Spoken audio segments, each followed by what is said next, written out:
Hey, I'm Ruby Rose and this is the Hot Hits and Carefree Slims Up Close and Personal. Today we're joined by someone who's stylish, sexy and a worldwide sensation. She's taking time out from her Hello Katy tour to be our guest today. Please welcome Katy Perry.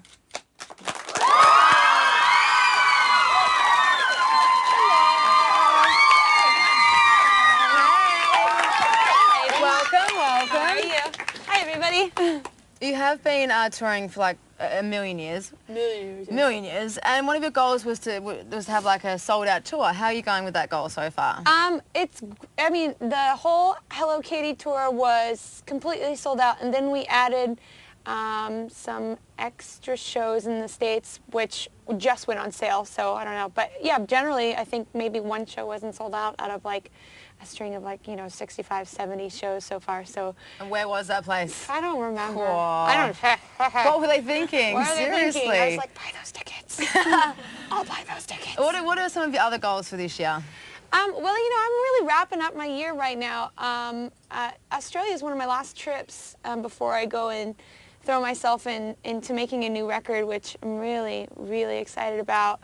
And I had the goals in the beginning of like January 2009 was to have a sold-out tour to, meet as many people as I possibly can. It's really important for me to like make that connection, not to just be like, some pop girl, whatever. I think people have perceptions of pop girls that are very like they're unreachable, untangible, or they're like from some other planet. And I actually like being from Earth. Yeah. and I like meeting people. And I like, I give out hugs, not handshakes, and I don't need to take a Xanax to go into a room. No offense to anybody that needs to, but like, but you know what I'm saying? I'm not scared. These people are so wonderful and have been very fantastic to me. So I'm very appreciative, and I owe them a really good follow-up record, which I'm so excited about. How do you go about writing a record? There's not like one specific way. A lot of some of my, more quirky songs, like a You're So Gay song, and then the song Thinking of You, and One of the Boys came just from me starting on my acoustic guitar. A lot of my more lyrically driven songs start from the acoustic guitar. But sometimes I'll go into a studio and I'll hear something, like I remember I was in the studio one time and we were listening to an old Sounds record and we wanted to, do something of that vibe. Or I think what I'm doing right now is I'm kind of taking some of my favorite songs, like the Love Fool by the Cardigans, or like Manic Monday, or the Divinals, When I Think About You I Touch Myself, like some of those like really lyrically female fun but like kind of summery songs. I'm putting them on a mixtape and I'm just kind of like, that's my like reference. I'm not like obviously not copying, but like that's the kind of like brightness I want for the next record. I want a great fun pop record, but that still says stuff. I don't want to like, how many times do you turn on the radio and you hear a song and you're like, what the hell is this about? I know it's about a beat. I know I'm supposed to dance to it or something. And what is Bubs? I'm sipping on Bubs. You know what I'm saying? Or stuff like that. And you're like, what does this mean? I know I'm like getting ready to go and meet my friends, but I can't sing along with it because it's just like a bunch of words thrown together that sometimes rhyme or what have you. And I always want to tell a story in my songs. I think that's, that's my thing. I'm a storyteller. Even though they're fun pop songs, they always have like this story behind.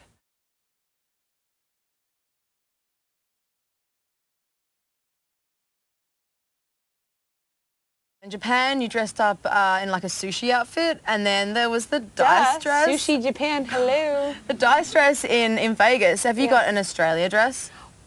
Well, I'm finishing my world tour. No, I don't know. I might have an Australian dress. I thought, would it be too like stereotypical to come dressed as a kangaroo? Would people like No. Yeah. Do it. We love kangaroos, right? Oh, you love them so much you eat them. Yeah. I'm vegan, so whatever. I know some of you guys have eaten kangaroo. Don't lie. Who's eating kangaroo? It's a little gamey. What does it taste Don't like? Lie. It's a gamey. It doesn't taste like chicken. It tastes Dress like as a chicken and be like, tastes like kangaroo. a poor innocent kangaroo that had a little thing in its pouch. Yeah, gross. Anyways, now I'm a sucker for a theme, and When I wore that dice dress, it was because I was in New York City singing "Waking Up in Vegas," and that has been kind of like the swan song of this record, I guess. Yeah. And so I just kind of said, well, why don't we throw some dice on some glitter? And, so who makes the dress? Do you just kind of get someone to do it, or is it already kind of created? Well, the sushi outfit and that dice dress is actually made by a couple. They're called the Blondes, and they are in New York City. And they make the most craziest things you've ever seen corseted. They made a Hello Kitty corset for me. Yeah, I saw that. That was amazing. And it was so fun. They just, they have no limitations. Like, I work with this guy who's my stylist, but has been one of my best friends forever. And we're wildly attracted to hearts and stars and glitter and kittens and strawberries and things like that, and fun colors. And we work together so well because there's been a time where I hosted the MTV Awards in Europe or another award show, and my head was popping out of an apple, and I said, do you think that I could get like a worm hat made while I pop out of this apple? So yeah, we can do that. And I'm like, great, So it's like their imaginations are so completely messed up like mine. It's good, but what confuses me is that, like, Glamour magazine gave you an award for being incredibly glamorous, and then someone like NME would put you as worst dressed. It's such an oxymoron. It's such a kind of conflict. How do you deal with that? Everybody has their opinion. I think that I'm just, I don't really dress for NME, and I don't really dress for Glamour. I dress for myself, and it makes me happy, and I think that it makes other people smile, and I guess I'm just a big personality, and I've always been this way. Like, I remember before this record came out years ago, when I was getting ready with my girlfriend, we were going out and we were walking to the car, and she was looking at like my red velvet 1940s coat, and she was like, Katy, if you ever make it, I think somebody's going to say something about the way you dress. And I was like, maybe. I don't know. It's fun being a girl, and you just can't explain that to the boys.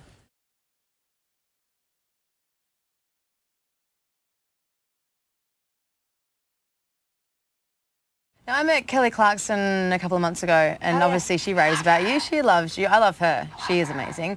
And she did one of your songs that you had written and didn't make it to the album, I Do Not Hook Up. Yeah. What did you think of the way she sung it and her clip? Because I think that her clip was so different to what I imagine your clip would have been had you sung that song.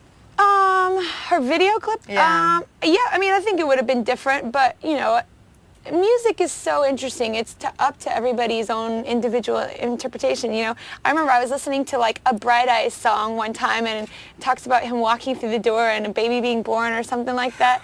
Or something that's like a new day, and I was talking to my friend, I was like, yeah, it's about him having a baby or blah, blah, blah. And he was like, no, it's totally not about that. It's like some other crazy thing. And so I think everybody has their own idea, and it relates to them in a specific way. I mean, if they're going through a breakup and a song relates to them in a totally different way than when I wrote it. I mean, I was beyond flattered that Kelly Clarkson would do one of my songs. I know, it's The American Idol. Well, not only The American Idol, but she just she's saying Since You've Been Gone, and that song is like everybody's favorite. Doesn't matter who you are, where you are. When that song comes on, you put your drink in the air and you try and hit that. You know what I'm saying? Yeah. And she's just, she's cool, and she does, she could sing the telephone book, but I was way flattered. I mean, I would like to have a career like that. It's something I'm trying to do, and I have done in the past. Making this record for 5 years and 65 songs later, I have a few songs left over, but I also got the opportunity to write with like other artists, and I kind of want to be like a Linda Perry. Yeah, she's amazing. She's amazing. How do you choose what goes on your album and what you would give to somebody else, for instance, that song with Kelly? Well, it's always a fight. I've only done one record, really, and so, I don't know, it would be different next record. I don't really have a whole lot of like these ideas. I have some ideas for next record, but I'm like, I don't want to get too precious with it, because I almost kind of liken it to like having a baby or something. Like, well, first you got to get pregnant, and then 3 months in, maybe it's a boy or maybe it's a girl, but you just don't know. So I gotta get into the studio. I gotta throw myself into the studio and the best songs wins, you know. Sure, there's like kind of like, honestly, like there's an artist part to everybody that always is like, well, I want to go into the studio and I'm going to make an acoustic record, you know, or something like that. So you kind of want to do that, but I know that what I'm missing is like that pop fun, you know, get into the groove kind of thing. So I'm really excited.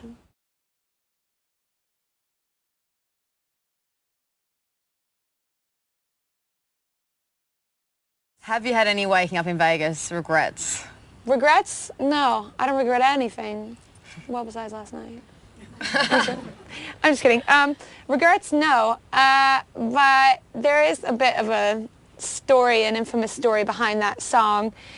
How I'm a practical joke type of lady. Love it. I love my dad, and I grew up playing this game where you put a dollar bill on an invisible string. Do you know what I'm talking about? Yeah. And you put it in the crowd.